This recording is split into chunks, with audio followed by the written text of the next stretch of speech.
અને ગીરના જંગલમાં આવતા વેત ધ્રુવભાઈ તમને સાવજનો અવાજ સંભળાવશે.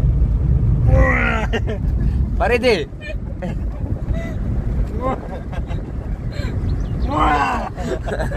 અલા આ તો સિંહ રોતો હોય એવું લાગે મારો ભાઈ. तो सिंह भी कभी रोता है भाई. शेर भी कभी रोता है तो फिर तो क्या होता था हल्का मच जाता है.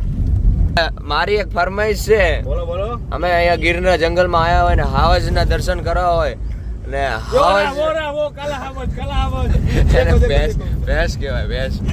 તમારા ગામમાં એને હાવજ કે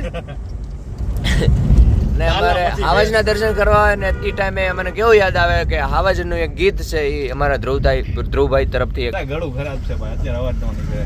તો આ ફરમાઈશ પૂરી કરવામાં આવશે કે નહીં? ફરમાઈશ પૂરી થઈ જાય એમાં ક્યાં થશે?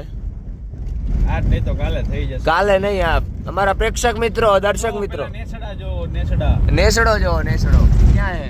મને નથી ખબર. Where is Nesda? ઓ રહા look at that Nesda. Nesda નહીં એવો બસ હે બસડા હે. બસડે કે આકડે એ આપણે અહીંયા જો કેરીના ઝાડ આંબા કેરીના ઝાડને આંબા કહેવાય. કેરીના છોડ અને ઝાડ કહેવાય ને આંબા છે. આંબા છે બહુ લાંબા છે. તડકોલું આમ તો આપણે નળિયેરી નારિયેળી નારિયેળી નથી નારિયેળી નારિયેળી જ છે. નારિયેળી જ છે ભાઈ. નારિયેળી છે ભાઈ. હવે હા તો નારિયેળી રાખો. તમારા ગામમાં એને શું કે? ફાર્મ આવી ગયું છે રાધે ફાર્મ. આપણું- આપણે ત્યાં નથી જવાનું. કેમ? આવી ગયું છે રાધે ફાર્મ, પણ આપણે ત્યાં નથી જવાનું. આપણે જવાનું